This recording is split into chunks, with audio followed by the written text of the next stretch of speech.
Halo teman-teman, perkenalkan nama saya Idewo Madejivan Momparler. Saya ingin membawa sedikit perspektif dari saya pribadi dan juga mungkin rangkuman dari aktivitas yang teman-teman lakukan kemarin. Seperti mungkin banyak orang tahu, saya juga memiliki background di budaya sebagai duta wisata Bali dan duta wisata Indonesia juga.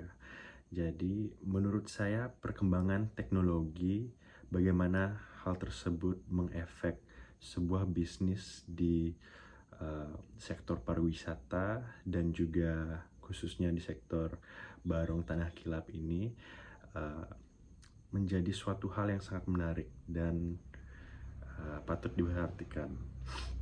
Nah, kenapa itu?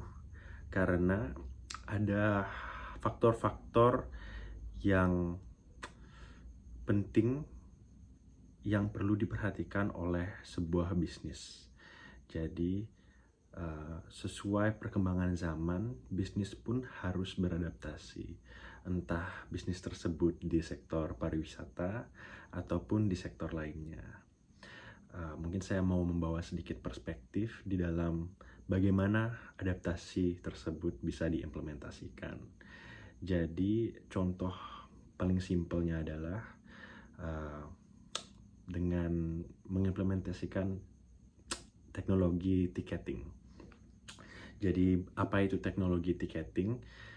Secara manual biasa orang itu membeli tiket di lokasi tempat pementasan barang tersebut dan mendapatkan karcis, kertas, dan lain-lainnya.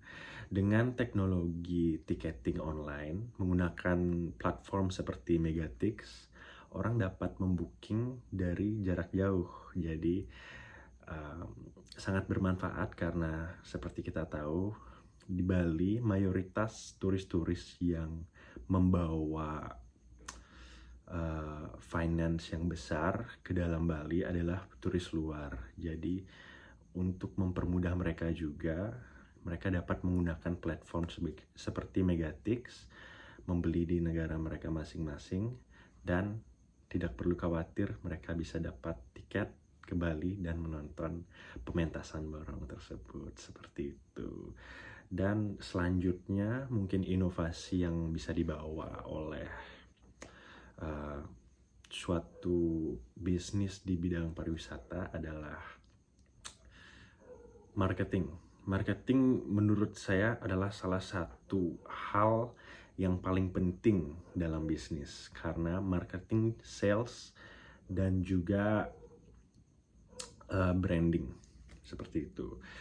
Kenapa penting ketiga hal ini? Yang pertama, let's say marketing ya. Marketing itu penting karena contoh suatu bisnis di bidang pariwisata bareng. Mereka memiliki reputasi yang baik dalam kalangan lokal dan juga internasional. Sebelum teknologi berkembang, mereka sudah punya nama. Namun, nama tersebut tidak diketahui secara global.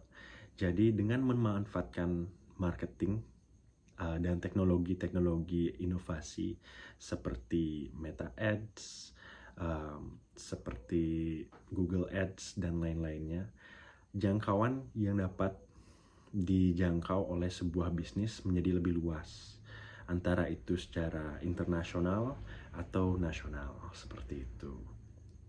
Dan tidak cuman suatu paid platform atau iklan yang berbayar, bisa dimanfaatkan juga cara gratis. Sepertinya contohnya adalah berkolaborasi dengan influencer lokal dan men-DM mereka supaya mereka datang ke lokasi men-shoot video yang mereka akan lihatkan ke audiens mereka, seperti itu. Jadi kita seperti mutualisme dengan mereka. Kita memberi mereka tiket gratis dan juga makan gratis. Mereka memberikan kita konten yang akan dilihat oleh audiens yang besar mereka dan menambahkan pendapatan kita, seperti itu. Maka itu 2 contoh marketing, satu berbayar, yang kedua yang gratis, cuman ada bayar dikit lah. Tapi sesuatu yang penting menurut saya dalam berbisnis itu kita harus mengeluarkan uang untuk mendapatkan uang yang lebih. Jadi apa yang saya maksud dengan ini? Menurut saya namanya tersebut adalah cost of business. Jadi kita harus mengeluarkan sedikit uang untuk mendapatkan banyak uang. Itu gimana?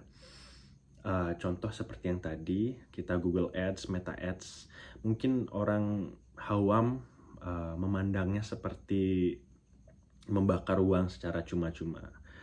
Tapi itu akan meningkatkan nilai branding kita dan nilai bisnis kita. Jadi is a cost of business yang menurut saya worth it karena risk to reward-nya itu masuk. Jadi kita meresikukan suatu modal tertentu untuk mendapatkan benefit yang lebih, seperti itu.